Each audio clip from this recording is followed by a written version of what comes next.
എല്ലാവർക്കും ക്രിസ്തുവേശുവിന്റെ നാമത്തിൽ സ്നേഹ വന്ദനം. ഉൽപ്പത്തി പുസ്തകം 28 അധ്യായം, യാക്കോബിന്റെ സ്വർഗരാജ്യം. 26-27 അധ്യായങ്ങളിൽ യേശാവും യാക്കോബും തമ്മിലുള്ള പല ഇടപാടുകളും ഒക്കെ കണ്ടു. അതിനുശേഷം ജ്യേഷ്ഠാവകാശം യേശാവ് കൈമോശപ്പെടുത്തി. തുടർന്ന് യാക്കോബ് ചില തന്ത്രപരമായ നീക്കങ്ങളിൽ കൂടി അമ്മ റിബേക്കയുടെയൊക്കെ സഹായത്തോടെ ഇസ്ഹാക്കിന്റെ അനുഗ്രഹവും തട്ടിയെടുത്തു. അങ്ങനെ വളരെ നാടകീയമായ ഒരു മുഹൂർത്തത്തിൽ നിൽക്കുകയാണ്. ഇസ്ഹാക്ക് പുത്രനായ യാക്കോബിനെ വിളിച്ച് പിന്നീട് അനുഗ്രഹിച്ചു. Yes, Jacob was chosen as the heir to the legacy of his parents. അങ്ങനെ ആ ഒരു കുടുംബ വിശ്വാസത്തിൻ്റെ ആ ഒരു കണ്ണിയിലേക്ക്, അടുത്ത കണ്ണിയായിട്ട്, അടുത്ത തലമുറയായിട്ട് ഇസ്ഹാക്ക് ഇണക്കി ചേർക്കുന്നത് യാക്കോബിനെയാണ്. വിശ്വാസയാത്ര അബ്രഹാമിൻ്റെയും ഇസ്ഹാക്കിൻ്റെയും യാക്കോബിൻ്റെയും ദൈവമായിട്ട് തുടരുവാൻ പോവുകയാണ്. എന്നാൽ ഇസ്ഹാക്ക് വളരെ വ്യക്തമായിട്ട് പറയുന്നുണ്ട്, കനാന്യ സ്ത്രീകളിൽ നിന്നും നീ ഭാര്യയെ എടുക്കരുത്. നമ്മളുടെ സ്വന്തം ആ ഒരു ഫാമിലിയിൽ നിന്ന് തന്നെ എടുക്കുക. അത് ന്യായമായ ഒരു ആവശ്യമാണ്. പ്രത്യേകിച്ച് 4000 വർഷങ്ങൾക്ക് മുമ്പുള്ള ഫാമിലിയിലൊക്കെ ആ ഒരു എൻഡോഗമസ് മാരിയേജ് സിസ്റ്റം ആയിരുന്നു നിലവിലുണ്ടായിരുന്നത്. പുറത്തുനിന്നൊന്നും വിവാഹം കഴിക്കത്തില്ല. അതിൻ്റെ ഒരു പശ്ചാത്തലത്തിലാണ് അതങ്ങനെ സംഭവിക്കുന്നത്. നീ പദ്ദൻ അരാമിലേക്ക് പോകണം, അതായത് ഹാരാനിലേക്ക് പോകണം. മെസപ്പൊട്ടോമിയയുടെ ആ ഒരു നോർത്ത് വെസ്റ്റ് ഏരിയയിലാണ്. മാപ്പ് നോക്കുകയാണെങ്കിൽ നമുക്കറിയാം. അത് ബേർഷേബയിലാണ് യാക്കോബ് ഇപ്പോൾ നിൽക്കുന്നത്. യാക്കോബ് അവിടെ നിന്ന് യാത്ര ചെയ്യണം. അവിടെ ചെന്നിട്ട് അമ്മയായ റബേക്കയുടെ സഹോദരനായ ലാബാന്റെ പുത്രിമാരിൽ ഒരാളെ നിഭാരിയായി എടുക്കുക എന്നാണ് പറയുന്നത്. ബെതുവേലിന്റെ വീട്ടിൽ, ബെതുവേൽ എന്ന് പറഞ്ഞാൽ റബേക്കയുടെയും ലാബാന്റെയും ഒക്കെ പിതാവാണ്. അങ്ങനെ സർവശക്തനായ ദൈവത്തിന്റെ അനുഗ്രഹം ഇസ്ഹാക്കിൽ കൂടെ യാക്കോബിന് വീണ്ടും ലഭിക്കുകയാണ്. ഒരു ജനസമൂഹമായി യാക്കോബ് മാറുമെന്നാണ് പറയുന്നത്. നീ പരദേശിയായി പാർക്കുന്ന ദേശം നീ കൈവശമാക്കും. അനുഗ്രഹത്തിന്റെ വാഗ്ദത്വം അങ്ങനെ അടുത്ത തലമുറയിലേക്കും കൈമാറുന്നു. സർവശക്തനായ God the almighty El Shaddai എന്ന വളരെ നാടകീയമായ നിമിഷം ഓൾഡ് ടെസ്റ്റ്മെന്റിൽ, അല്ലെങ്കിൽ ബൈബിൾ ഹിസ്റ്ററിയിൽ, അല്ലെങ്കിൽ വിശ്വാസയാത്രയിൽ ഇതാ സർവശക്തനായ ദൈവം El Shaddai moment in the faith story. എന്നാൽ ഇവിടെ അപ്പുറത്ത് വേറൊരാളെ ഉണ്ട്. വളരെ നാടകീയമായിട്ട് അതേ അധ്യായത്തിൽ തന്നെ അടുത്ത രീതിയിൽ അദ്ദേഹത്തെ അവതരിപ്പിക്കുകയാണ്. ഏശാവാണ്. ശരിക്കും നമ്മൾ ഏശാവിൻ്റെ വ്യൂ പോയിന്റിൽ നിന്നൊന്ന് നോക്കണം. വല്ലപ്പോഴും ഒക്കെ അങ്ങനെയൊക്കെ നോക്കേണ്ടത് ഏറ്റവും അത്യാവശ്യമായ ഒരു കാര്യമാണ്. നമ്മൾ ഒരേ പേഴ്സ്പെക്റ്റീവിൽ നിന്ന് നോക്കിയിട്ട് കാര്യമില്ല. ഏശാവ് ഇതാ തകർന്ന് തരിപ്പണമായിരിക്കുകയാണ്. ജ്യേഷ്ഠാവകാശവും നഷ്ടപ്പെട്ടു, പിതാവിൻ്റെ അനുഗ്രഹവും നഷ്ടപ്പെട്ടു. പിതാവ് തന്നെ പറയുന്നുണ്ട്, ഇനി ഒരു സാധാരണ ജീവിതമേ ആയിരിക്കുകയുള്ളൂ, അനുജൻ ജ്യേഷ്ഠന്റെ മേൽ അധികാരം നടത്തും. അങ്ങനെ ഒത്തിരി പ്രശ്നങ്ങളിരിക്കുകയാണ്. അപ്പോൾ ഏശാവിനൊരാഗ്രഹം, പിതാവിൻ്റെ ചില പരിഹാര ക്രിയകളും പ്രതിക്രിയകളും ഒക്കെ നടത്തിയാലോ. ഓൾറെഡി 2 കനാന്യ സ്ത്രീകളെ, ഹിത്യ സ്ത്രീകളെ വിവാഹം ചെയ്തു കഴിഞ്ഞിരുന്നു. എന്നാൽ ഈ കനാന്യ സ്ത്രീകളോട് പിതാവായ ഇസ്ഹാക്കിന് വലിയ താല്പര്യമൊന്നുമില്ല എന്ന് കണ്ട് അദ്ദേഹം വളരെ നാടകീയമായ ഒരു നീക്കം നടത്തുന്നുണ്ട്. ഏശാവ് ചെല്ലുന്നത് ഇസ്മായേലിന്റെ കുടുംബത്തിലേക്കാണ്. അതായത് അബ്രഹാമിന്റെ പുത്രനാണ് ഇസ്മായേലും. അബ്രഹാമിന് ഹാഗാറിൽ പിറന്ന പുത്രനായ ഇസ്മായേൽ. ആ സമയമായപ്പോഴത്തേക്ക് ഇസ്മായേൽ മരിച്ചു കഴിഞ്ഞിരുന്നു. മരിച്ചിട്ട് കുറച്ച് വർഷങ്ങളായി കഴിഞ്ഞിരുന്നു. എന്നാൽ ഇസ്മായേലിന്റെ മകനായ നെബോയോത്തായിരുന്നു അപ്പോൾ അവിടെ കുടുംബത്തിലെ കാര്യസ്ഥൻ, അല്ലെ കാരണവസ്ഥാനത്തിരുന്നത്. അവർ 12 ആൺമക്കൾ, 12 പ്രഭുക്കന്മാരായിരുന്നു. അതുകൊണ്ട് അത് വളരെ കുറഞ്ഞ ഒരു കുടുംബമൊന്നും അല്ല. 12 ലോർഡ്സ്, പ്രഭുക്കന്മാർ. ആ കാലത്തിലെ പ്രഭുക്കന്മാർ എങ്ങനെയായിരുന്നു എന്നുള്ളതിനെ പറ്റി നമുക്ക് വ്യക്തത അത്ര ഇല്ലെങ്കിൽ പോലും നല്ല ധനവും പദവിയും സമൂഹത്തിൽ സ്ഥാനവും എല്ലാം ഉണ്ടായിരുന്ന 12 സഹോദരങ്ങളുടെ ഏക സഹോദരി പെങ്ങളായ മഹലത്തിനെ ഏശാവ് വിവാഹം കഴിച്ചു. പിന്നീട് ഏശാവിൻ്റെ കഥ അവിടെ അങ്ങ് നിൽക്കുകയാണ് വേദപുസ്തകത്തിൽ. ഈ ഏശാവിനൊരു ചെറിയ മനസ്താപം വന്നു എന്ന് നമുക്ക് ഊഹിക്കുവാനൊരു കാരണമുണ്ട്. കാരണം ആ എബ്രഹാമിക് ട്രഡീഷൻ നഷ്ടപ്പെട്ടു പോകല്ല് എന്ന അദ്ദേഹത്തിന് ഒരു ആഗ്രഹമുണ്ട്. ചില തീരുമാനങ്ങളൊക്കെ അല്പം വൈകിപ്പോവും. വേദപുസ്തകത്തിൽ നമ്മൾ നോക്കുകയാണെങ്കിൽ ഈ യൂദായുടെ കാര്യം, യൂദാ ഇസ്കരിയത്ത കർത്താവിനെ കാണിച്ചു കൊടുത്തു ഒരാവേശത്തിന് 30 വെള്ളിക്കാശിന്. എന്നാൽ അത് കഴിഞ്ഞ് അദ്ദേഹത്തിന് മനസ്താപം ഉണ്ടായി. പിന്നെ അതിനൊരു പരിഹാരം എന്നോണം സ്വന്തം ജീവിതം തന്നെ അങ്ങ് അവസാനിപ്പിക്കുകയാണ് ചെയ്യുന്നത്. ഒരു സെക്കൻഡ് ചാൻസ് ജീവിതത്തിൽ കിട്ടുക. എണ്ണ കരുതാത്ത 5 സ്ത്രീകൾ, 5 കന്യകമാർ, അവർക്കൊരിക്കലും മണവാളിൻ്റെ കൂടെ സന്തോഷത്തിൽ പ്രവേശിക്കുവാൻ ഒക്കുന്നില്ല. നമ്മളിന്ന് കമ്പ്യൂട്ടറിൻ്റെയും IT-യുടെയൊക്കെ ലോകത്തിൽ നമ്മളൊരു തെറ്റു പറ്റിയാൽ അതിനെ ഡിലീറ്റ് ചെയ്യാം, അൺഡു ചെയ്യാം എന്നൊരു ഓപ്ഷൻ ഉണ്ട്. പ്രത്യേകിച്ച് നമ്മൾ കമ്പ്യൂട്ടറിൽ ടൈപ്പ് ചെയ്യുന്നവർക്കറിയാം. എന്നാൽ ഒരു 10-30 വർഷങ്ങൾക്ക് മുമ്പ് നമ്മൾ ടൈപ്പ് റൈറ്ററിൽ ടൈപ്പ് ചെയ്യുമ്പോൾ തെറ്റ് വന്നു കഴിഞ്ഞാൽ അൺഡു ഇല്ല, ക്യാൻസൽ ഇല്ല. പിന്നെ നമ്മൾ ആ വൈറ്റ്നർ ഇട്ട് മായ്ക്കുക എന്നുള്ളതേ ഉള്ളൂ. അത് എപ്പോഴും അവിടെ ഒരു പാടായിട്ട് കിടക്കും. അതുകൊണ്ട് ഏശാവിന് തിരിച്ചു വരണമെന്നുണ്ടേ പോലും വണ്ടി ഓൾറെഡി വിട്ട് കഴിഞ്ഞു. നമ്മളൊരു ദൂരയാത്രയ്ക്കൊക്കെ പോകാൻ കാത്തിരുന്ന ഒരുക്കങ്ങളെല്ലാം നടത്തി റെയിൽവേ സ്റ്റേഷനിൽ ചെല്ലുമ്പോൾ ആ വണ്ടി ജസ്റ്റ് അങ്ങോട്ട് വിട്ടുപോയി. പിന്നെ നമ്മൾ അതിൻ്റെ പുറകെ ഓടിയിട്ട് ഒരു കാര്യവുമില്ല. ഒരു സെക്കൻഡ് ചാൻസ് എപ്പോഴും കിട്ടണം എന്നില്ല. പത്രോസിന് സെക്കൻഡ് ചാൻസ് കിട്ടി, കർത്താവിൻ്റെ വലിയ കരുണ ഉണ്ടായിരുന്നു. പൗലോസിന് കിട്ടി. അങ്ങനെ വീണ്ടും ഒരു രണ്ടാമതൊരു ഊഴം കിട്ടിയവർ വളരെ കുറച്ചാണ് ഉള്ളത്. അങ്ങനെ ഈ ഏദൻ തോട്ടം മുതൽ സ്വർഗീയ യെരുശലേം വരെയുള്ള ഈ വിശ്വാസ തീർത്ഥയാത്രയിൽ നിന്നും ഏശാവ് എന്ന കഥാപാത്രം പുറത്തേക്ക് പോവുകയാണ്. ഏശാവിൻ്റെ കഥ പിന്നീട് തുടരുന്നുണ്ട്. ഏദോമൈറ്റ്സ് ആയിട്ട് പോയി. അത് വേറൊരു ചരിത്ര രീതിയാണ്. എന്നാലും ചരിത്രത്തിൽ നിർണായക സ്വാധീനം ഏശാവിനുമുണ്ട്. ഇനി യാക്കോബിലേക്ക് കടന്നു വരാം. യാക്കോബിനെ സംബന്ധിച്ചിടത്തോളം ജ്യേഷ്ഠന്റെ കോപാഗ്നിയാണ്. ജ്യേഷ്ഠൻ പറഞ്ഞു, പിതാവിൻ്റെ നിര്യാണകാലമൊക്കെ അടുക്കുകയാണ്. ആ ദുഃഖകാലമൊക്കെ കഴിഞ്ഞാൽ ഉടനെ ആദ്യം ചെയ്യാൻ പോകുന്നത് യാക്കോബിനെ കൊല്ലുമെന്നുള്ളതാണ്. അതിൽ നിന്ന് രക്ഷ നേടാനായിട്ടാണ് മാതാപിതാക്കൾ പറയുന്നത്. ഇസ്ഹാക്കും റബേക്കയും പറഞ്ഞു, നീ ഓടിപ്പോകാൻ പറഞ്ഞു. അങ്ങനെ മെസൊപ്പൊട്ടേമിയയിലെ ഹാരാനിലേക്ക് അല്ലെങ്കിൽ പദ്ദാനാരാമിലേക്ക് യാത്ര ചെയ്യുകയാണ്. 800 കിലോമീറ്റർ യാത്രയാണ്. നടപ്പാണ്, അല്ലെങ്കിൽ കഴുതയോ അങ്ങനത്തെ ബീസ്റ്റ് ഓഫ് ബേർഡൻ, ചിലപ്പോൾ ഒട്ടകം ഉണ്ടായിരുന്നോ എനിക്കറിയത്തില്ല. കുതിര ഉണ്ടാകാനുള്ള ചാൻസ് കുറവാണ്. അങ്ങനെ എന്തെങ്കിലുമൊക്കെ ചെറിയ തോതിൽ മൃഗങ്ങളുണ്ട്. എന്നാലും ഇതൊരു 1 മാസം എടുക്കുന്ന ഒരു യാത്രയാണ്. 800 കിലോമീറ്റർ സഞ്ചരിക്കണം. അകലെയായി ഒരു ലക്ഷ്യസ്ഥാനമുണ്ട്. അമ്മ വീട്ടിലേക്ക് പോവുകയാണ്. അമ്മ വീട്ടിൽ പോകുന്ന ഒരു സന്തോഷകരമായ കാര്യമാണെന്ന് നമുക്ക് എല്ലാവർക്കും അറിയാം. അവിടെ തനിക്കായി കാത്തിരിക്കുന്ന ഒരു സ്ത്രീയുണ്ട്. യാക്കോബിന് 77 വയസ്സുണ്ടെന്നപ്പോൾ ലക്ഷ്യം യാത്രയെ ആവേശകരമാക്കുന്നു. 3-ാം നാളായി. ഏകദേശം 90 കിലോമീറ്റർ കഴിഞ്ഞപ്പോൾ ലൂസ് എന്ന പട്ടണത്തിലെ ഒരു സ്ഥലത്തെന്നാണ് വേദപുസ്തകത്തിൽ എഴുതിയിരിക്കുന്നത്. ഒരു സ്ഥലത്ത് എത്തിച്ചേരുന്നു. യാക്കോബിന് ഭവനമില്ല, കുടുംബമില്ല, ദേശമില്ല, ഭാര്യയില്ല, മക്കളില്ല.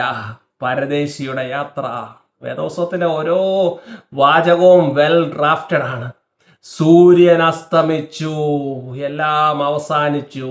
യാക്കോബ് എന്ന 77-കാരൻ്റെ ജീവിതത്തിൽ പ്രത്യാശ വളരെ വളരെ കുറയുകയാണ്. രാത്രിയായി, പാർക്കണം. കഠിന ശില, ഒരു കല്ലാണ് തലയിണയാക്കി വെച്ചിരിക്കുന്നത്. ജീവിതത്തിൽ കഠിനമായ അനുഭവം അങ്ങേയറ്റം വരുമ്പോൾ if adversity is great, man is greater than adversity എന്നാണ്. എൻ്റെ നേരെ നിങ്ങളറിഞ്ഞ കല്ലുകളെല്ലാം അടുക്കി അടുക്കി അടുക്കി അടുക്കി ഞാനൊരു വലിയ പ്ലാറ്റ്ഫോം ആക്കി വെച്ചു. ആ പ്ലാറ്റ്ഫോമിൽ, ആ ഫൗണ്ടേഷനിൽ നിന്നുകൊണ്ടാണ് ഞാനിതെല്ലാം നേടിയത് എന്നുള്ളത് ഒരു മോട്ടിവേഷണൽ ടോക്കൊക്കെ നടത്തുന്ന ഒരു സ്ഥിരം പറയുന്ന ഒരു കാര്യമാണ്. അങ്ങനെ 77 വയസ്സുകാരനായ യാക്കോബ് കിടന്ന് ജീവിത പ്രാരാബ്ദം കൊണ്ട്, ജീവിത ക്ഷീണം കൊണ്ട് ഉറക്കത്തിലേക്ക് വഴുതി വീഴുകയാണ്. സ്വപ്നമുണ്ടാവുകയാണ്. ദൈവത്തിൻ്റെ ദർശനം, ഭൂമിയിൽ നിന്നും സ്വർഗത്തോളം എത്തുന്ന ഒരു കോവണി. അത് ശരിക്കും ഒരു ലാഡർ അല്ല, അത് വേറൊരു തരത്തിലുള്ള ഒരു സംഭവമാണ്. ഭൂമിയെയും സ്വർഗത്തെയും കണക്ട് ചെയ്യുന്ന ഒരു കണക്ഷനാണ്, ഒരു പാതയാണ്. ശരിക്കും കയറുകയും ഇറങ്ങുകയും ചെയ്യുന്ന മാലാഖമാർ, ദൈവദൂതന്മാർ, എല്ലാത്തിനും മീതെ പിതാക്കന്മാരുടെ ദൈവമായ യഹോവ. അവിടെ വീണ്ടും ദൈവം വാഗ്ദാനം പറയുകയാണ്, നിയോഗം പറയുകയാണ്, നിന്റെ സന്തതി പൊടി പോലെ അസംഖ്യമാകുന്ന സന്തതി പരമ്പര. യാക്കോബേ, നീ കിടക്കുന്ന ദേശം നീ അവകാശമാക്കും.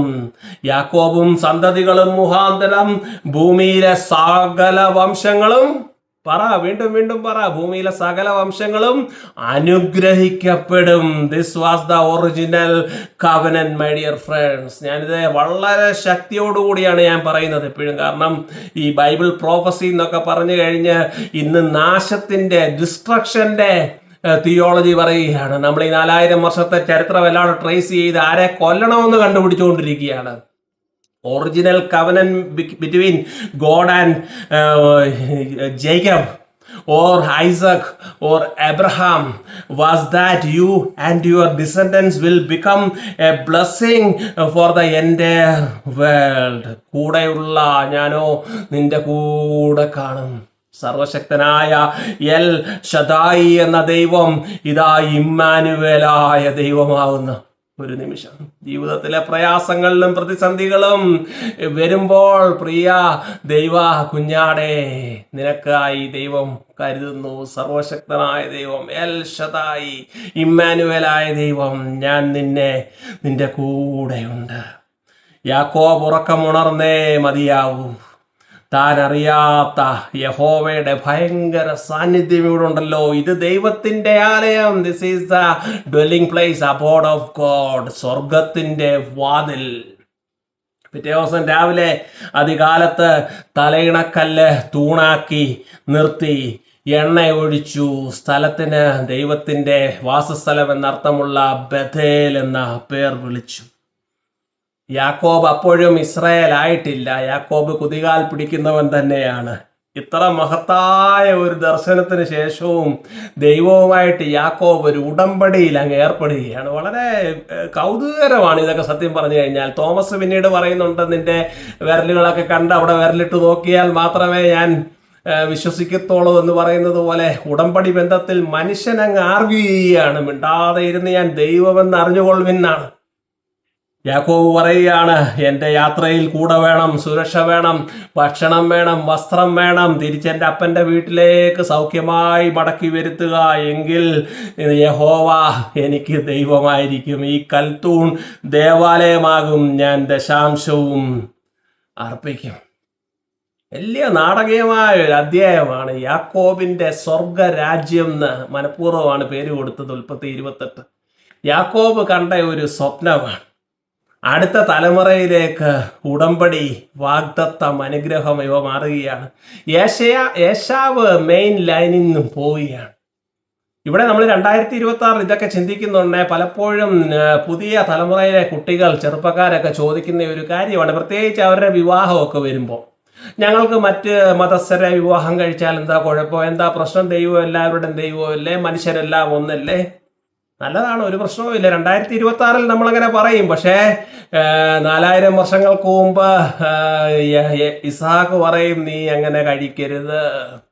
ചിലപ്പോൾ 50 വർഷം മുമ്പ് കേരളത്തിലെ ഒരു കുടുംബത്തിൽ അങ്ങനെ പറയും. എന്നാൽ 2026 അങ്ങനെ പറയുന്നില്ല. ശരി, നിന്റെ ഇഷ്ടം പോലെ ആകട്ടെ എന്ന് പറയുന്ന എത്രയോ കുടുംബങ്ങളുണ്ട്, എത്രയോ മാതാപിതാക്കളുണ്ട്. അങ്ങനെ എത്ര വിവാഹങ്ങൾ ഇവിടെ നടക്കുന്നു. ചരിത്രത്തിൽ ആത്യന്തികമായിട്ട് നമ്മൾ നോക്കുമ്പോൾ മറ്റൊരാളുടെ നാച്ചുറൽ ജസ്റ്റിസ് ഹനിക്കാത്ത, മറ്റൊരാളെ വാക്കാലോ പ്രവൃത്തിയാലോ ചിന്തയാലോ ദ്രോഹിക്കാത്ത, കൊല്ലാത്ത, ഉപദ്രവിക്കാത്ത എല്ലാ കാര്യങ്ങളും ചരിത്രത്തിൽ നീതീകരിക്കപ്പെടും. അതിന് യാതൊരു സംശയവുമില്ല. അവിടെ ദൈവങ്ങളുടെ കാര്യമൊന്നും ചരിത്രത്തിന് പ്രശ്നമല്ല. Story of civilisation continues. എന്നാൽ ഇവിടെ യാക്കോബിന്റെ അസ്തമയ നിമിഷം വന്നിരിക്കുകയാണ്. ഇതാ കല്ലിനോട് ചേരുകയാണ്. ജീവിതത്തിലെ പ്രതിസന്ധി, 2 നിർണായക നിമിഷമാണ്. ഏശാവ് ഡീവിയേറ്റ് ചെയ്തു പോകുന്നു. തിരഞ്ഞെടുക്കപ്പെട്ടവൻ തകർന്ന് തരിപ്പണമായിട്ട് അവിടെ കിടക്കുകയാണ്. പ്രിയമുള്ള യങ്സ്റ്റേഴ്സെ, ഞാൻ അതിന് ഉത്തരം നിങ്ങളോട് പറയാം. നിങ്ങളുടെ പൂർവ്വ മാതാപിതാക്കളുടെ ആയിരക്കണക്കിന് വർഷങ്ങളുടെ ഒരു കണക്ഷനുള്ള ദൈവവുമായിട്ടുള്ള ഒരു വാഗ്ദത്തം, ഒരു ഉടമ്പടി, ഇത് വിട്ട് പോകുവാൻ നിനക്ക് 100% അവകാശമുണ്ട്. You are free to make a choice. പോയാൽ പൊയ്ക്കോണം. ദൈവത്തിന്റെ വിശ്വാസ പാരമ്പര്യം അടുത്ത സന്തതിയിൽ കൂടെ അല്ലെങ്കിൽ അടുത്ത ആളിൽ കൂടെ പോകും. ഇവർ ആർത്ത് വിളിച്ചില്ലെങ്കിൽ കല്ലുകൾ ആർത്ത് വിളിക്കും. അബ്രഹാമിന് കല്ലുകളിൽ നിന്ന് പോലും സന്തതികളെ ഉൽപ്പാദിപ്പിക്കുവാൻ കഴിവുള്ളവനാണ് ദൈവം. ഞാനോ നീയോ പ്രശ്നമല്ല. ദൈവത്തിന്റെ കവനന്റ് റിലേഷൻഷിപ്പ് വെച്ച് പൊയ്ക്കോ. അതിനെന്ത് കുഴപ്പങ്ങൾ സംഭവിക്കും ഒന്നും ഞാൻ പറയത്തില്ല. കാരണം ദൈവം അങ്ങനെ കുഴപ്പങ്ങളൊന്നും ഉണ്ടാക്കുന്ന ദൈവമൊന്നുമല്ല. ദൈവം സ്നേഹിക്കുന്ന ദൈവമാണ്. പലരും പറയും നിനക്ക് ശാപം കിട്ടും, നിനക്ക് അത് കിട്ടും. ഒന്നുമില്ല. There is nothing. ദൈവിക ദർശനം എന്ന് പറയുന്നത് ദൈവത്തെ കുറിച്ചുള്ള ദർശനമാണ്, മാലാഖമാരെ കുറിച്ചുള്ള ദർശനമാണ്. അല്ലാതെ എല്ലാം നശിപ്പിക്കുന്ന ഞാൻ വാൾ കാണുന്നു, നിന്റെ മേൽ ഒരു വാൾ നിൽക്കുന്നു, നിന്റെ മേൽ അന്തകൻ നിൽക്കുന്നു. Absolutely ridiculous.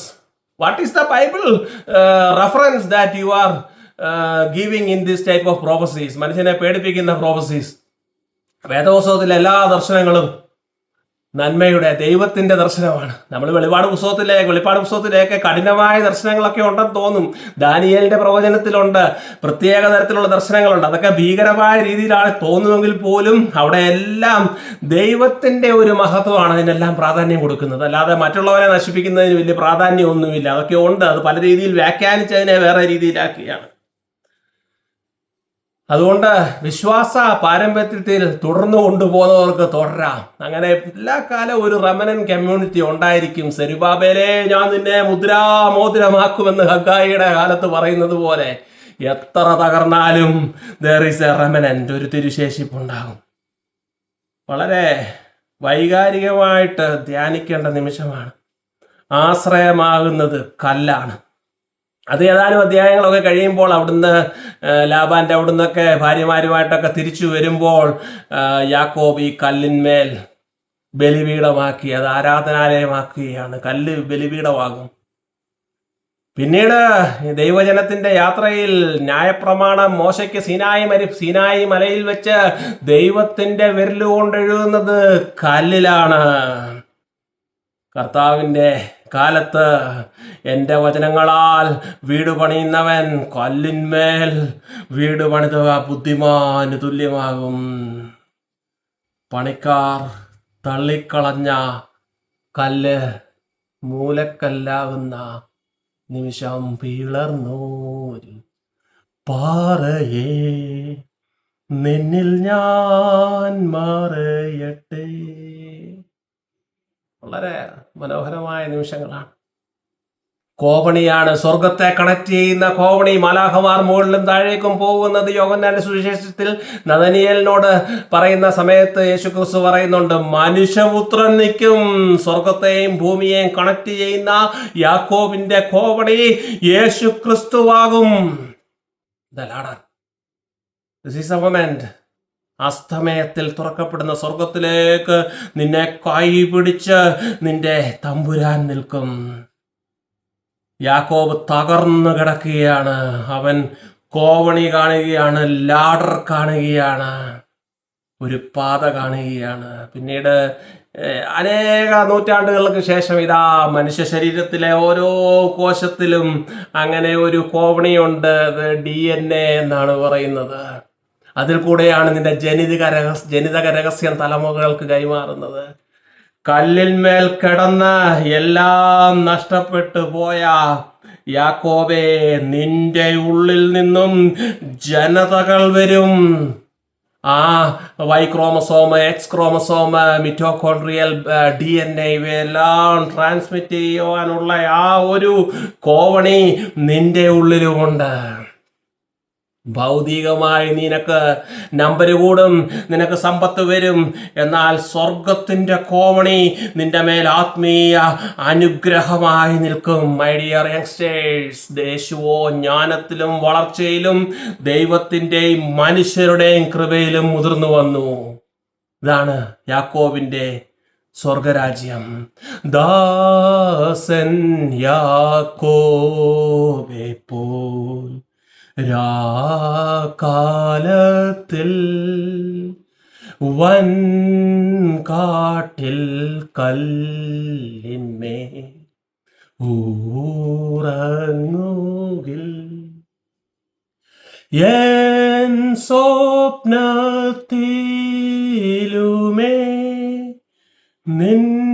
നിന്നോടൻ ദൈവമേ നിന്നോടൻ ദൈവമേ ഞാൻ ചേരട്ടെ. യാക്കോബിന്റെ സ്വർഗ രാജ്യം. ആമേൻ.